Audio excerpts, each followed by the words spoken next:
ऐना में हमरा नींद नहीं आबैया नैना में जब देखै छी सूरत कर ऐना में तब नींद नहीं आबैया नैना में एकरा अपन मनली वीरान भेल एकरा अपन मनली वीरान भेल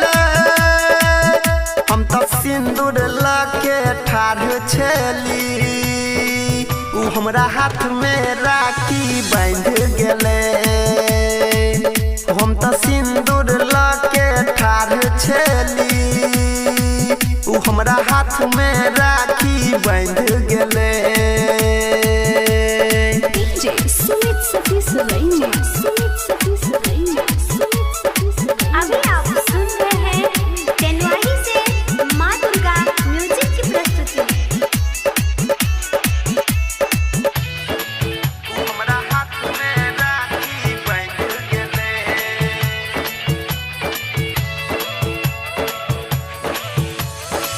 बचपन में एक संगे कलिए पढ़ाई अब कोना ओकरा बिना सहबै जुदाई अब कोना ओकरा बिना सहबै जुदाई हाँ बचपन में एक संगे कलिए पढ़ाई अब कोना ओकरा बिना सहबै जुदाई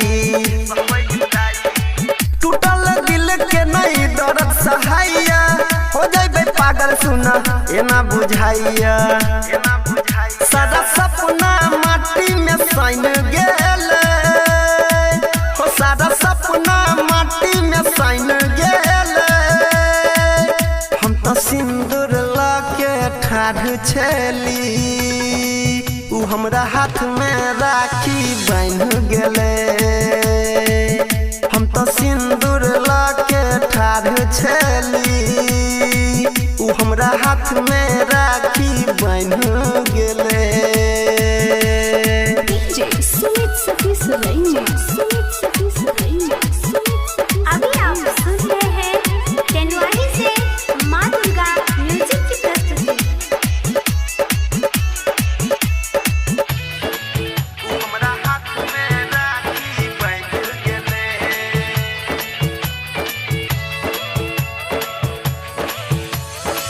एकरा के सब दिन अपन नसीब मानली ओकरा अब हम कोना अपन बहिन मानी हाँ हाँ जेकरा के सब दिन अपन नसीब मानली ओकरा अब हम कोना अपन बहिन मानी पंकज परवीन के हो गइल जान हो गायक अनिल के टूटल रमान हो से दिल के पिंजरा से मैना फरार भेल हो दिल के पिंजरा से मैना फरार भेल हम तो सिंदूर लाके ठाढ़ छली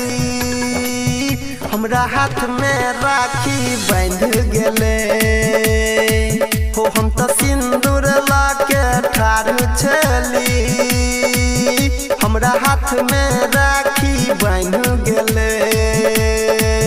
मिक्स बाय डीजे प्रवीण करियोत बाजार।